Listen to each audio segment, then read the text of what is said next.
अस्सलाम वालेकुम जोशीले ट्रैवलर्स। उम्मीद है तमाम दोस्त खैरियत से होंगे। आज मैं आपके लिए वीज़ा कैटेगरी की एक ऐसी वीडियो लेके आया हूं जिसमें मैं आपको कंप्लीट गाइड करूंगा कि आप किस तरह कुछ ही महीनों के अंदर एक सेकंड पासपोर्ट हासिल कर सकते हैं, वो भी एक ऐसी स्ट्रॉन्ग कंट्री का जो कंट्री साउथ यूरोपियन कंट्रीज़ के अंदर आ रही है, बल्कि बहुत जल्द शेंजन कंट्रीज़ का पार्ट भी बनने वाली है। और उस कंट्री का पासपोर्ट होने पर आपको सारे शेंजन कंट्रीज़ के अंदर वीज़ा फ्री एक्सेस भी मिल जाएगी। तो दोस्तों ये वीडियो एंड तक ज़रूर देखिएगा, क्योंकि इस वीडियो में मैं आपको मेन की पॉइंट्स कैटेगोरिकली बताऊंगा और मैं गारंटी करता हूं कि अगर आप ये वीडियो एंड तक देखेंगे तो आपको एक पाथवे मिल जाएगा कि अगर आप भी दूसरा पासपोर्ट हासिल करना चाहते हैं तो उसको कैसे हासिल करें। क्योंकि बहुत सारे लोग जानते हैं जो ट्रैवल कर रहे होते हैं कि पाकिस्तानी पासपोर्ट पे कुछ प्रॉब्लम्स आ रही होती हैं जब वो इंटरनेशनली ट्रैवल करते हैं, इमिग्रेशन के अंदर भी प्रॉब्लम्स आती हैं, आगे क्लियरेंस के अंदर भी प्रॉब्लम्स आती हैं, तो लोगों की कोशिश होती है कि उनके पास दूसरा पासपोर्ट ज़रूर हो। तो आइए आज की वीडियो का आगाज़ करते हैं, मगर पहले हमारे चैनल को सब्सक्राइब कर लें और नोटिफिकेशन को ऑन कर लें। दोस्तों मैं जिस कंट्री की बात कर रहा हूं उस कंट्री का नाम है नॉर्थ मैकेडोनिया, जो कि साउथ यूरोप के अंदर वाक़ है। नॉर्थ मैकेडोनिया ये ऐसी कंट्री है, बहुत सारे लोगों ने तो इसका नाम भी नहीं सुना होगा, लेकिन जब आप इसको एक दफ़ा गूगल करेंगे तो आपको अंदाज़ा होगा कि ये कंट्री बड़ी डेवलप्ड कंट्री है। और इस कंट्री के अंदर जो नॉर्मली पाकिस्तान, इंडिया, बांग्लादेश जैसी कंट्रीज़ के अंदर लोग मूव होना चाह रहे होते हैं, किसी बेहतर कंट्री में जो चीज़ें ढूंढ रहे होते हैं, वो सारी चीज़ें आपको इस कंट्री के अंदर ना सिर्फ मिल जाएंगी बल्कि आप वहाँ पर उस पासपोर्ट के ऊपर वो सारे पर्क्स भी इंजॉय कर सकते हैं जो नॉर्मली एक यूरोपियन कंट्री के अंदर लोगों को मिलते हैं। अब सवाल ये पैदा होता है कि नॉर्थ मैकेडोनिया की आपको पासपोर्ट कैसे मिलेगा, क्या तरीक़ेकार होगा। दोस्तों सबसे पहले इस पासपोर्ट के हुसूल के लिए आपको 3 स्टेप्स फॉलो करने होंगे, मतलब कि 3 ऐसे तरीके हैं जिसके ज़रिए से आप जो है वो नॉर्थ मैकेडोनिया की पासपोर्ट और आप उसका वीज़ा भी हासिल कर सकते हैं। तो आइए सबसे पहले मैं आपके साथ फर्स्ट स्टेप जो है, जो पहला तरीका है वो शेयर करता हूँ। पहला तरीका होता है किसी भी कंट्री का अगर आपको क्विक वीज़ा चाहिए, क्विक पासपोर्ट चाहिए, तो कंट्रीज़ ऑफ़र करती हैं कि भाई आप हमारे मुल्क के अंदर आके इन्वेस्टमेंट करें और हम आपको उस इन्वेस्टमेंट के अगेंस्ट जो है वो पासपोर्ट दे देंगे। सबसे पहले टर्की जो है वो आपको इन्वेस्टमेंट के थ्रू जो है वो पासपोर्ट दे रहा था, लेकिन टर्की के पासपोर्ट की कोई एज सच इतनी ज़्यादा वैल्यू नहीं है। तो मैं लोगों को कभी भी रिकमेंड नहीं करता कि वो करोड़ों रुपए की जो है इन्वेस्टमेंट करें, टर्की के अंदर जाके प्रॉपर्टी ख़रीदें, बिजनेस लें और उसके बाद भी उनको वो वैल्यू ना मिल सके जो उनको मिलनी चाहिए है। नॉर्थ मैकेडोनिया आपको ये ऑफ़र करता है कि अगर आप 2 लाख यूरो की इन्वेस्टमेंट करते हैं वहाँ पर, अब इन्वेस्टमेंट 2 तरह से हो सकती है। एक तो ये कि आप कोई न्यू बिजनेस रजिस्टर करें और उसके अंदर इन्वेस्टमेंट करें, या फिर आप किसी ऑलरेडी इस्टेब्लिश कंपनी के अंदर इन्वेस्टमेंट कर दें। अब 2 लाख यूरो जो है वो ऑब्वियसली यहाँ पे 5-6 करोड़ के करीब की रकम बनती है। अब 5-6 करोड़ के अंदर नॉर्मली पाकिस्तान के अंदर आप बिज़नेस कर सकते हैं। बहुत सारे लोग ये बोलेंगे कि हम पाकिस्तान में भी बिज़नेस कर सकते हैं, लेकिन ये मत भूलें कि ये उन लोगों के लिए वीडियो है जो लोग चाहते हैं कि वो यहाँ से किसी दूसरी कंट्री जाएँ, वहीं पर रहें और वहीं का पासपोर्ट हासिल कर लें।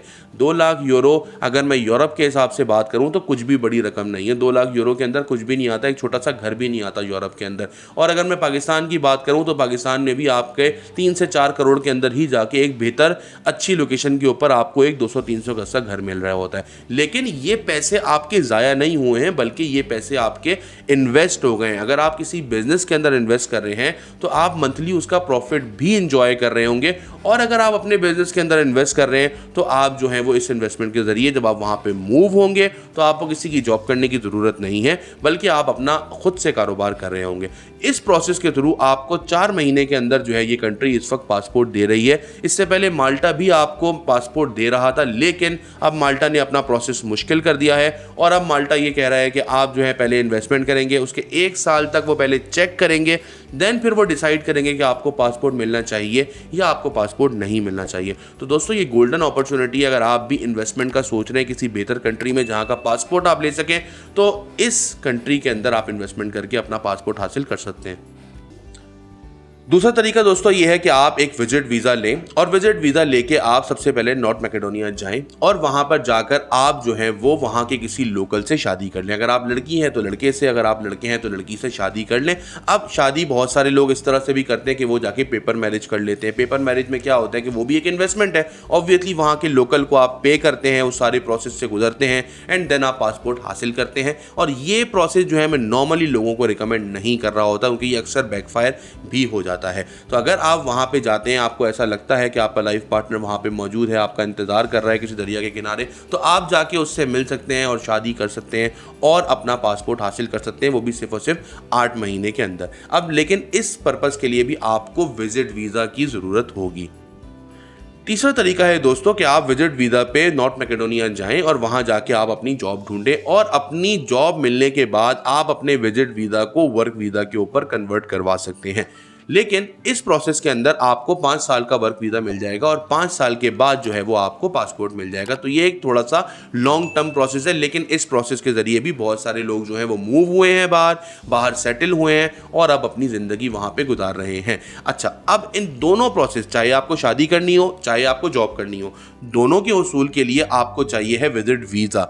अब बहुत सारे लोगों के जहनों में ये सवाल आ रहा होगा कि भाई विजिट वीज़ा जो है वो हम कैसे हासिल कर सकते हैं इन तमाम कंट्रीज़ के लिए, खासकर नॉर्थ मैकेडोनिया के लिए। तो मैं इसके लिए एक अलग से पूरी वीडियो बनाऊंगा, आप लोग मुझे कमेंट सेक्शन के अंदर बताएंगे। अगर तो आप लोगों को ज़रूरत पड़ती है कि आप लोग जानना चाहते हैं कि इस कंट्री का विजिट वीज़ा हम कैसे लें, तो मैं इसकी एक कैटेगोरिकली बिल्कुल अलग वीडियो बनाऊंगा जिससे मैं पूरा कंप्लीट आपको प्रोसीजर भी गाइड करूँगा और ये भी गाइड करूँगा कि कितने महीने का वीज़ा मिलेगा, किस तरह से वीज़ा मिलेगा, क्या वीज़ा की कॉस्ट होगी, क्या डॉक्यूमेंट्स रिक्वायर्ड होंगे और कितने दिन में आपको वीज़ा मिल जाता है। वो सारी चीज़ें मैं आपको एक सेपरेट वीडियो के अंदर गाइड कर रहा हूँ। फिलहाल आज की जो मेरी वीडियो थी वो इस बात को लेके थी कि आप नॉर्थ मैकेडोनिया में क्यों ट्रैवल कर सकते हैं, क्यों ट्रांसफ़र हो सकते हैं और क्यों वो कंट्री जो है उसका पासपोर्ट इतना ज़्यादा स्ट्रॉन्ग है बाकी दूसरी कंट्रीज से अगर मैं मुकाबला करूं। बहुत ही जल्द ये कंट्री जो है वो शेंजन कंट्री में आ जाएगी। तो दोस्तों आप भी जानते हैं कि EU कंट्रीज जो है वो उनकी क्या वर्थ है इस वक्त और लोग किस तरह से पागलों की तरह पीछे भाग रहे हैं कि उनको किसी तरह से शेंजन कंट्री का पासपोर्ट मिल जाए। जैसे हालात होते चले जा रहे हैं, आगे आने वाले वक्तों में बहुत सारी चीज़ें मुश्किल होती चली जाएंगी। तो जो लोग इस वक्त अभी सोच रहे हैं कि उनको अप्लाई करना चाहिए, मैं उन लोगों को यही गाइड कर रहा होता हूँ कि ये सही टाइम है कि वो अपना वीज़ा जो है वो अप्लाई करें। दोस्तों आई होप सो ये वीडियो जो है वो आप लोगों को ज़रूर हेल्प आउट करेगी। मैंने कोशिश की थी कि इस वीडियो के अंदर मैं आपको ज़रूर गाइड कर सकूं कि अगर आपको, कि मेरे पास रोज़ाना की बुनियाद पे बहुत सारे ऐसे लोग आ रहे होते हैं। कल भी मेरे ऑफिस में एक क्लाइंट आए थे जो कि UK के केयर वर्कर वीज़ा के ऊपर 22,000 पाउंड की इन्वेस्टमेंट कर रहे थे। 22,000 पाउंड सुनने में आपको आसान लग रहा है, लेकिन 22,000 पाउंड 80 लाख से ऊपर की रकम है। तो जब आप इतनी बड़ी इन्वेस्टमेंट कर सकते हैं और जाके वहाँ पर आपने जॉब ही करनी है जो कि आपको सिक्योर भी नहीं है, बहुत सारे उसमें भी केसेस सामने आए हैं कि लोग जब वहाँ पे पहुँचे तो कुछ महीने के बाद कंपनी बंद हो गई, किसी ने बताया कि कुछ महीने के बाद उनको जॉब से निकाल दिया, क्योंकि मोस्टली डमी जॉब्स होती हैं। तो इतना बड़ा रिस्क लेने से बेहतर ये है दोस्तों कि दुनिया के अंदर और बहुत सारी ऐसी कंट्रीज़ हैं जो कंट्रीज़ आपको इज़्ज़त भी देंगी, आपको पासपोर्ट भी देंगी और आप वहाँ पर सेफ़ एंड सिक्योर अपनी ज़िंदगी गुजार सकते हैं। नॉर्थ मैकेडोनिया का अगर आप सेफ्टी इंडेक्स चेक करें तो ये आउट ऑफ 5 2.5 है, 5 आउट ऑफ 2.5 आउट ऑफ 5 है। इट मीन्स कि ये एक सेफेस्ट कंट्री है जहाँ पे आप बाआसानी अपनी फैमिली के साथ रह सकते हैं। और आप एक दफ़ा गूगल ज़रूर कीजिएगा इस कंट्री की पिक्चर्स और वीडियोस, तो आपको अच्छी तरह अंदाज़ा हो जाएगा कि ये कंट्री कितनी खूबसूरत है। दोस्तों हमारे चैनल को ज़रूर सब्सक्राइब कर लें और आपकी कोई भी क्यूरी हो तो हमें वो कॉमेंट सेक्शन में ज़रूर आप बताएं। और अगर आप हमसे विजिट वीज़ा कंसल्टेंसी हासिल करना चाहते हैं अपने कैरियर के लिए तो आप हमसे कॉन्टैक्ट करें 03333599 811 पे। अपना बहुत ख्याल रखिएगा। अस्सलाम वालेकुम।